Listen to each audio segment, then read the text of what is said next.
ઉદાહરણ 5 નીચેના વ્યવહારોની મુરલીધરના ચોપડે આમ નોંધ લખો. 2014 મે મહિનાની 1લી તારીખનો વ્યવહાર છે. ધંધામાંથી 1000નો માલ એ અંગત વપરાશ માટે લઈ ગયા. બરાબર છે. હવે માલ અંગત વપરાશ માટે લઈ ગયા એટલે કે એમને ઉપાડ કર્યો એટલે કે હંમેશા આપણે ઉપાડ ખાતું ઉધાર લખીએ છીએ. બરાબર છે.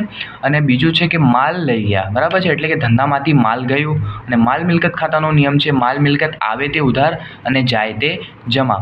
અને જ્યારે ધંધામાં માલ આવે તો આપણે ખરીદ ખાતે ઉધાર લખીએ છીએ અને જ્યારે ધંધામાંથી માલ જાય તો આપણે ખરીદ ખાતે જમા લખવાનો હોય છે. તેથી આપણે અહીંયા લખીશું ઉપાડ ખાતે ઉધાર 1000 રૂપિયા તે ખરીદ ખાતે જમા 1000 રૂપિયા. બાબત જે લખીશું 1000નો માલ એ અંગત વપરાશ માટે ધંધામાંથી લઈ ગયા તેના.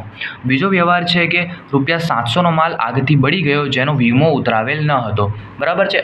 અગર જો વીમો ઉતરાવ્યો હોત તો એની આમ નોંધ અલગ થતી, પરંતુ અહીંયા વીમો ઉતરાવ્યો નથી. તેથી આપણે લખીશું ₹700નો માલ આગથી બળી ગયો. બરાબર છે. એટલે કે ટોટલ આપણને ₹700નું નુકસાન થયું અને ખર્ચ કે નુકસાન આપણે ઉધાર લખીએ છીએ. આ આપણું નુકસાન છે. તેથી આપણે લખીશું જે તે ખર્ચ કે નુકસાન હોય તેનું નામ લખવાનું. જેમ કે અહીંયા લખેલું છે આગથી બળી ગયેલ નુકસાન ખાતે ઉધાર ₹700. બરાબર છે. અહીંયા આપણને માલનું નુકસાન થયું છે એટલે કે ધંધામાંથી માલ ગયું, તેથી આપણે લખીશું તે ખરીદ ખાતે જમા ₹700. બાબત જે લખીશું ₹700નો માલ બળી ગયો તેના. ત્રીજો વ્યવહાર છે 5 તારીખનો. ધંધામાંથી ₹500નો માલ એ ચોરાઈ ગયો. બરાબર છે. ચોરાઈ ગયો એટલે કે એ પણ આપણનો નુકસાન જ કહેવાય. બરાબર છે. ધંધામાંથી માલ ચોરાઈ ગયો એટલે આપણે અહીંયા લખીશું ચોરીથી થયેલ નુકસાન ખાતે ઉધાર ₹500 તે ખરીદ ખાતે જમા ₹500. કારણ કે ધંધામાંથી માલ ગયો. બરાબર છે. એટલે ખરીદ ખાતે જમા ₹500. બાબત જે લખીશું ચોરીથી નુકસાન થયું તેના.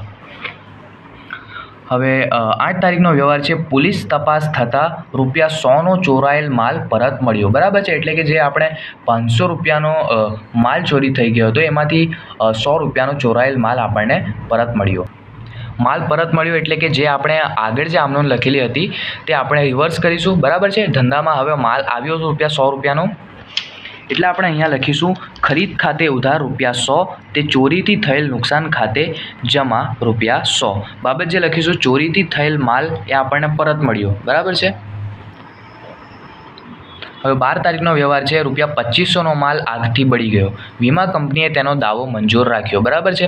એટલે કે 2500નો માલ જે આગથી બળી ગયો એના આપણે પાછળ આપણે વીમો ઉતરાવ્યો કદાચ આપણે એનો વીમો ઉતરાવ્યો હશે. તેથી વીમા કંપનીએ પૂરેપૂરો દાવો મંજૂર રાખ્યો. બરાબર છે. એટલે કે આપણને કોઈ નુકસાન થયું નથી. તેથી આપણે લખીશું વીમા કંપની ખાતે ઉધાર ₹2500 તે ખરીદ ખાતે જમા ₹2500. આપણે અહીંયા વીમા કંપની ખાતે એટલે લખ્યું કારણ કે વીમા કંપની આપણને ₹2500 આપશે. બરાબર છે. અને જે પણ આપણી મળવાની રકમ હોય એ આપણી મિલકત કહેવાય અને માલ કે મિલકત હંમેશા ઉધાર હોય. તેથી વીમા કંપની ખાતે ₹2500 તે ખરીદ ખાતે જમા ₹2500. બાબત જે લખીશું વીમા કંપનીએ દાવો મંજૂર કર્યો તેના.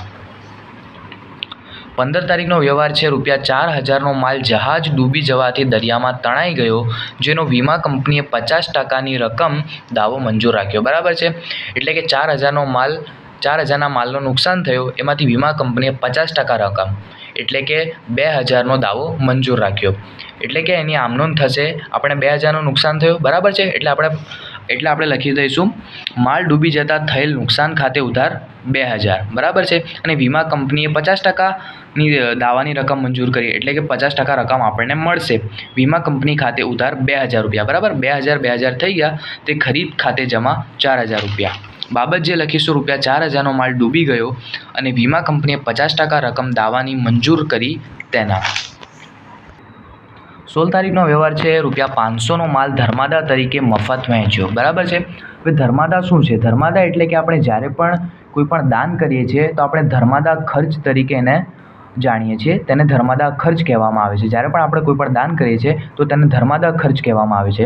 હવે અહીંયા વ્યવહાર છે કે ₹500નો માલ ધર્માદા તરીકે મફત વહેંચ્યો. બરાબર. એટલે કે દાન આપ્યો ₹500નો માલ. ધર્માદા આપણા માટે ખર્ચ છે. તેથી આપણે લખીશું ધર્માદા ખર્ચ ખાતે ઉધાર ₹500 તે ખરીદ ખાતે જમા ₹500. કેમ કે આપણો માલ ગયો. બાબત જે લખીશું ધર્માદામાં માલ આપ્યો તેના. હવે 20 તારીખનો વ્યવહાર છે. ₹200નો માલ એ જાહેરાતના ઉદ્દેશ્યથી ગ્રાહકોમાં નમૂના તરીકે મફત વહેંચ્યો. બરાબર. અને જાહેરાત આપણો ખર્ચ છે. તેથી આપણે લખીશું જાહેરાત ખર્ચ ખાતે ઉધાર ₹200 તે ખરીદ ખાતે જમા ₹200. બાબત જે લખીશું જાહેરાત તરીકે માલ વહેંચ્યો તેના. 22 તારીખનો વ્યવહાર છે ઉત્પાદક પાસેથી ₹400નો માલ મફત નમૂના તરીકે મળ્યો. એટલે કે આપણને આ માલ મફત મળ્યો છે, આપણે કોઈ પૈસા ચૂકવ્યા નથી, તેથી આ બિન આર્થિક વ્યવહાર કહેવાય. તેથી આપણે અહીંયા લખી દઈશું કે 22 તારીખ બિન આર્થિક વ્યવહાર. હવે 25 તારીખનો વ્યવહાર છે તારીખ 22ના રોજ મળેલ માલ વેચતા ₹300 મળ્યા. એટલે કે આપણને જે મફતમાં ₹400નો માલ મળેલો તેના ₹300 મળ્યા. તેથી આપણે અહીંયા લખીશું રોકડ ખાતે ઉધાર ₹300 તે વેચાણ ખાતે જમા ₹300. અહીંયા આપણે વેચાણ કરેલું છે અને જ્યારે પણ વેચાણ રૂપે માલ જાય તો આપણે વેચાણ ખાતે જમા લખવાનું હોય છે.